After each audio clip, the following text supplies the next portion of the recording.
Namastê, gente. Olha, ainda tô com lágrimas nos olhos do último vídeo. Mas é porque eu vou aproveitar e vou na sequência, porque senão eu acabo não tendo coragem de falar. Porque aí eu sou meio bundona mesmo, gente. Eu não gosto muito de falar assim. Não sei nem por que eu comecei, mas agora vambora, né? Então hoje vai ser a história da minha mãe. Tem coisas que nem minhas irmãs sabem, porque eu vivi muito mais próximo da doença dela do que elas. Então acho que vai ser interessante para elas relembrarem isso. Acho que eu nunca nem contei. Vamos lá. Minha mãe teve meu irmão, o último dos meus irmãos, e nasceu ok, aí ela fez cesárea, e a cesárea dela não fechava, não fechava, não fechava. Aí isso foi muito tempo assim, gente. E não fechava, filha, ela fechou a cirurgia e ficou um buraquinho assim. Aí tinha época, minhas tias iam lá fazer curativo nela, jogavam uma bisnaga de líquido lá, de soro fisiológico, para lavar por dentro, de tão fundo que era aquele buraco. E acontecia uma coisa com ela, que é aquela dos antigos, né, que os homens antigos tinham. Então, toda vez que ela tinha que ir no médico, meu pai brigava com ela porque ele falava que ela ia mostrar aquelas coisas pro médico. Vocês sabem o que, né? Porque se é barriga, ele tinha que fazer toque. Então a minha mãe se segurava. Então ela fazia banho, fazia isso, fazia aquilo, mas tentava ir menos ao médico. O que foi muito ruim. E no caso da Daiane, vocês lembram do médico que eu falei que diziam que ele era o pai dela? Esse médico também examinou minha mãe, ficou muito preocupado, pediu para ela fazer um tratamento, mas não adiantava. Ela não ia, gente. Ela ia raramente ao médico e tentava fazer algumas coisinhas, banho de assento, remédio, não sei quem, alguém falou isso e ela ia fazendo. Até que depois meu irmão tinha uns 2 anos e meio, mais ou menos, a gente começou a sentir um cheiro. Era um cheiro. Mas ela não falava pra ninguém, eu não sei nem se ela falava isso com as minhas tias. Um cheiro muito forte, muito estranho. E aí, na hora que a gente sentia esse cheiro, em geral, parecia que ela fazia xixi na roupa, porque ela molhava a roupa que ela tava. Muitas vezes a gente fala, mãe, seu vestido, sua saia tá molhada. E foi passando, gente, a gente foi tocando a vida. Foi tocando. Aí, e minha mãe naquela situação ainda. Aí fechou. Perto de 3 anos, mais ou menos, que meu irmão ia fazer 3 anos, aquele buraco fechou, simplesmente fechou. Aquele buraco que nunca fechava, fechou. Aí, ok, ela tinha ficado boa. E aquele cheiro continuou. A gente até zoava com ela às vezes, mas a gente não sabia da gravidade. A gente era muito. Nós irmãos, a gente era inocente nessa história. E minha mãe, ela era muito orgulhosa. Ela tinha 9 filhos. O meu vai ser contado em duas partes, porque ó, o tempo vai passando. Ela tinha 11 filhos. Então, comigo, ela era muito orgulhosa e minhas tias viviam numa situação um pouquinho melhor. Eu morava perto de uma favela, num barraco, com mais 10 irmãos. Meu pai catava lavagem para ajudar, catava lavagem para os porcos, mas aí a gente tirava algumas coisas que estavam em condições de uso e punha para a cozinha para usar. Então a gente lavava e colocava lá. Então vinha fruta, vinha legumes, essas coisas. Ele catava lavagem na feira, gente, aquelas restos de feira. Então a gente comia essas coisas. E minha mãe meio que tinha vergonha de ter muito contato com as minhas tias. E ela nos afastava também dessas tias. Porque ela sempre falava que aquelas eram as tias ricas e nós éramos os pobres. Então a gente criou uma certa aversão a essas tias. Que uma delas é a avó da Thalita, da qual eu vim a ter a Thalita depois naquela casa. Vocês veem lá atrás nessa história. Aí a gente foi passando o tempo. Aí a Rosíris ia se formar acho que no colégio, uma das minhas irmãs. E minha mãe se arrumaram roupa pra ela, toda bonitinha. Aí ela convidou nesse dia, ela convidou minhas tias ditas ricas, mas não era, gente. Ela só trabalhava e tinha o que comer. Essa era a grande diferença. Não eram ricas. Mas como elas três moravam juntas, tinha uma situação um pouco melhor. Ok. Minha mãe foi, né? Formaram minha mãe, ela foi, meu pai foi na formatura da Rosíris. Quando chegou lá, minha mãe passou mal na formatura. Eu estava chegando no serviço, não, eu não estava trabalhando. A minha mãe foi na frente e eu ia depois, na formatura.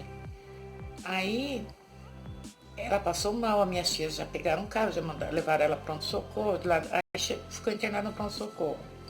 Quando ela deu entrada no pronto-socorro, que foram examinar ela tinha sangrado. Na verdade, passou mal, ela sangrou lá na hora da formatura. Aí a gente achou que era nervoso, todo mundo achou que era nervoso, porque ela tinha ficado emocionada com a formatura da minha irmã.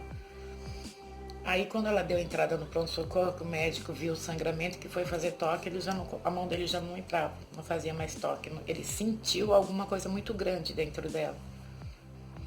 Aí mandou para o Hospital Assis Camargo, Hospital do Câncer do Estado de São Paulo.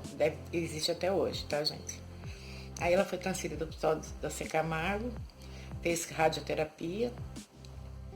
E aí, mas essas coisas eles não contavam pra gente, elas ficavam falando entre eles do que estava acontecendo, o que era mesmo e tal.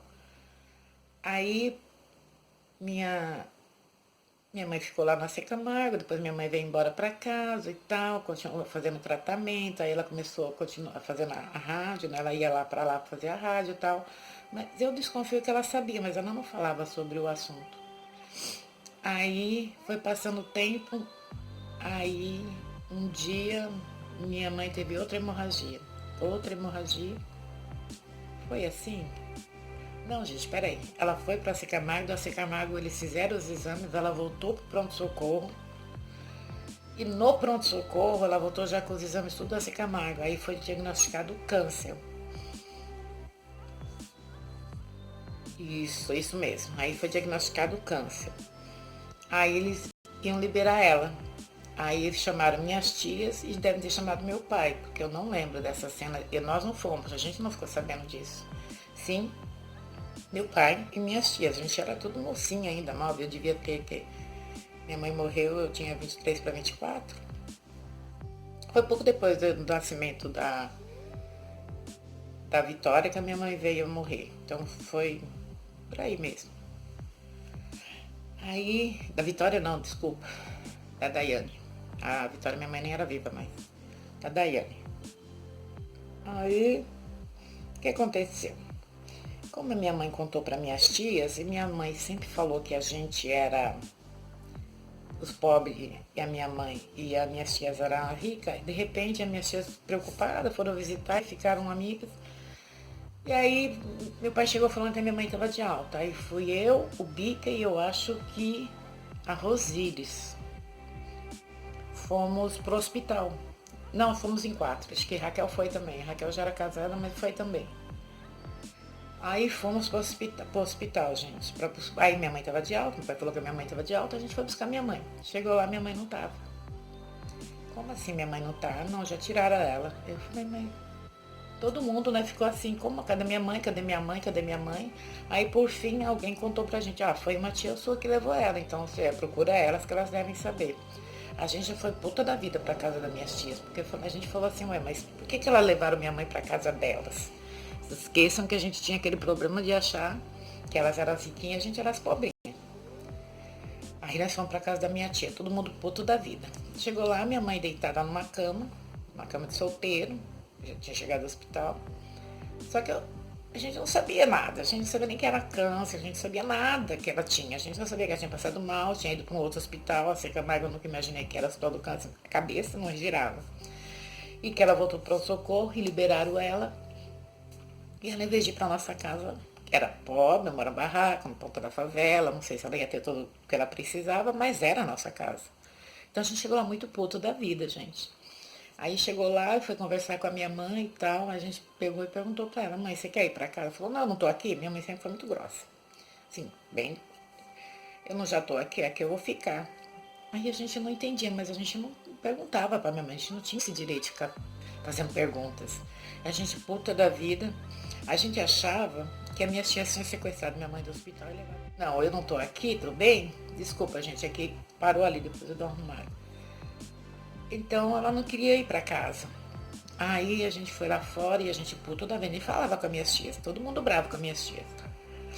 Aí a gente achando que elas tinham forçado a minha mãe.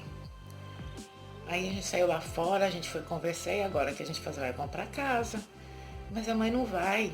Mamãe, gente, o que a gente vai fazer? Não vai poder obrigar ela a ir.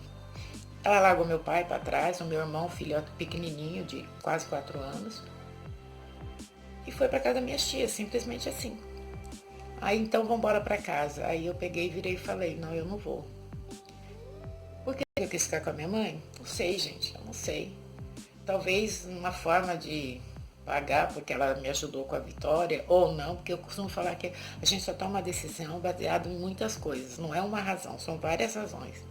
Talvez eu achando que eu ficando ali com ela, ajudando ela, eu fosse ter mais carinho do que. Eu não tinha como dar carinho para 10, 11 meninas, crianças, né? Talvez fosse isso, egoísmo. Ah, assim eu vou ficar aqui com ela e ela vai me amar mais ou vai me tratar como filha. Engano, gente, não foi isso que aconteceu. Eu não sei porque eu decidi ficar, mas meus irmãos foram embora e eu fiquei. Aí eu fiquei, fui ficando, não trouxe roupa, não trouxe nada. Eu não voltei mais para minha casa. Da mesma forma que a minha mãe não voltou, eu não voltei. Só que a minha mãe se rebelou contra mim, porque tipo, a decisão foi minha de ficar nas minhas irmãs, mas eu não pedi para nenhum filho ficar. E eu ficava.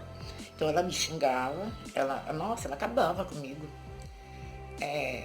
Mas eu fui ficando, aí no fim eu fui acostumando com aquele jeito dela. Aí foi quando minha tia me contou que o médico tinha dito que ela tinha 45 dias de vida e que era câncer mesmo. E contou toda a história que eu não sabia, né? Eu nem sei se um dia contei para meus irmãos. Porque como eu disse, eles foram embora para casa e eu fiquei.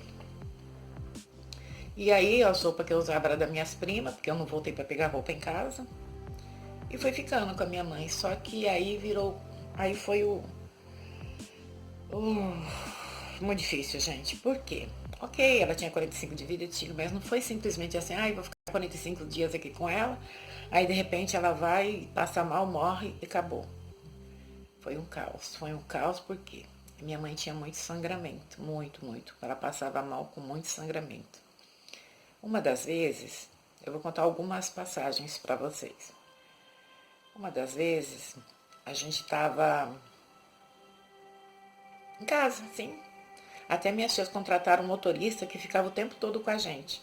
Quem ficava? Quem corria com a minha mãe? Eu, a Rosângela e a Gislene. São duas primas minhas. A Rosângela é filha da tia Ana, a que hoje é avó da Thalita, na qual a Thalita nasceu. A Gislene já cantou para subir, já foi embora. Mas me ajudou muito nessa época. A gente se revezava ali entre as três, para acompanhar minha mãe. Olha, ela deve ter ficado internada, mas nesses 45 dias, umas 15 vezes, gente. Umas 15 vezes por aí. E assim, ela não internava e a gente internava ela e vinha embora. A gente ficava na porta do hospital, porque a gente não sabia a hora que ela ia sair. E mesmo porque, não sei porque a gente tinha essa mania de ficar na frente do hospital. A gente dormia na frente do hospital. A gente fazia 12, 13, 15 horas na frente do hospital sem dormir. Às vezes dormia no carro do motorista, que era o rapaz que as minhas tias tinham contratado. Não porque elas eram ricas. Porque o rapaz também foi muito humano. Eles ficam sabendo da situação. Aí quando a minha mãe começou que passa mal e passa. Então aí minha mãe, deixa eu contar a história do sangue. É assim que acontecia, esse motorista ficava lá, mas não sei porquê, não lembro dessa história. Assim, não sei como é que se pagava ele. Aí, o dia que a minha mãe passou muito mal, ela começou a sangrar e sangra por cima. Não, desculpa, sangrou, pus ela lá no carro com o motorista e estamos indo. De repente minha mãe começou a vomitar sangue também. E aí a gente ficou em pânico, a gente não tinha visto esse tipo de cena ainda. Aí nós três estávamos juntas no carro com o motorista. Aí a gente indo para o pronto-socorro. Aí quando a gente viu um carro de polícia passando, aí a gente deu sinal, começou aquela gritaria, nós não éramos muito velhos, tudo meninas novas, gritando, o carro de polícia parou. A gente falou, a gente precisa de ajuda, leva a gente para pronto-socorro agora. Olha, aí eles olharam para minha mãe assim, esticaram o pescoço, olharam no carro, minha mãe. Falou, vamos abrir caminho. E eles abriram a sirene e fomos, correndo. Rápido, foi embora e foi, chegamos no hospital. Minha mãe sangrando, sangue por cima. Eu não estava vendo embaixo, mas sangue por cima. Aí a gente deu entrada no pronto-socorro, mas tinha muito pronto-socorro. Era só no pronto-socorro, porque eu não sei. Mas era só no pronto-socorro que ela ficava. Aí quando a gente pôs ela pra dentro, tava no pronto-socorro, aí o médico falou, a gente não pode fazer nada aqui, ela vai ter que ir pro hospital das clínicas. As três juntas, gente. Aí, as 3 meninas que sempre acompanhavam a minha mãe.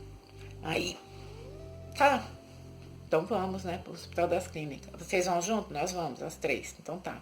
Depois colocaram ela na ambulância, na parte de trás, aí foi o motorista embora pro Hospital das Clínicas. E minha mãe continuou vomitando sangue, eles não conseguiram fazer nada. E era pronto-socorro também, né, não ia fazer, aí emergência.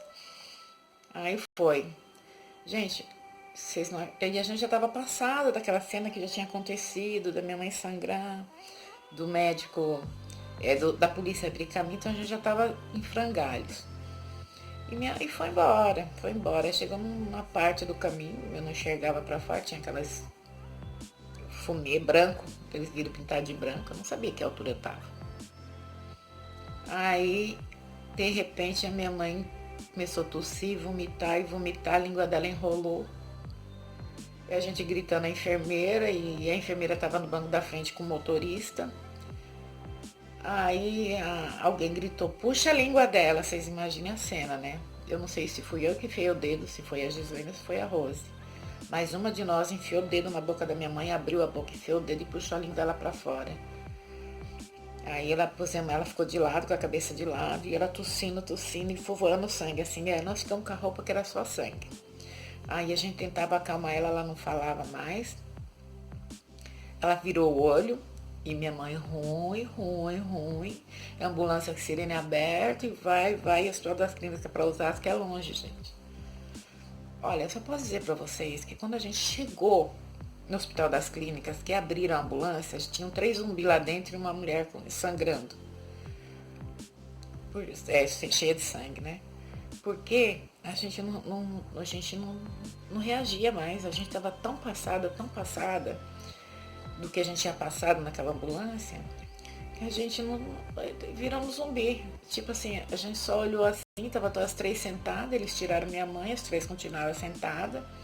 Aí eu não sei quem teve a grande ideia de trazer uma assistente social. Aí a assistente social veio, aí pegava em nós assim, como se fossem uns zumbis. Pegava no nosso braço, vem comigo. A gente foi. As 3 assim, uma atrás da outra. Ninguém falava nada. Simplesmente a gente estava passada. Aí minha mãe deu entrada, e não sei o que eles fizeram lá. E aí eles falaram assim, não deixaram a ambulância vir embora. E a gente teve que voltar embora na ambulância. O rapaz, não sei aonde foi que ele limpou a ambulância, porque a ambulância, quando a gente voltou, estava bem, não tinha sangue mais. E a gente voltou com a ambulância e minha mãe continuou no pronto-socorro. Eles devolveram minha mãe pro pronto-socorro. Mas eles deram remédio pra gente voltar a se sentir vivas, porque a gente estava muito zumbi. A sensação que eu tinha é que eu tinha passado por um acidente, por alguma coisa tão grave, meu cérebro já não processava mais. Meu cérebro simplesmente, essa sensação que eu tinha, porque eu posso descrever o que eu senti, o que ela sentiu, eu não sei. Mas esse era o sentimento. É como se acontecesse uma coisa tão grave com a gente, tão grave, que seu cérebro se recusasse a ver a realidade. É meio que eu tivesse me afastado do meu corpo. Estranho, né? Mas foi isso que aconteceu. Bom, gente, continuando. Essa foi uma das passagens. Houve muitas. Minha mãe, muitas vezes estamos naquele frente daquele hospital, muitas vezes a gente revezou ali. Por fim, teve um dia, já estava chegando perto, acho que no 46º dia. Agora eu vou falar da morte. Como que aconteceu a morte dela. Então, para isso, eu não sei se esse vídeo vai... Bom, gente, como vai ter que ser dividido em 2 partes, o que aconteceu na morte dela, eu vou parar agora. Tem a segunda parte, tá? Namastê. Já eu volto com a segunda parte. Até já. É triste também.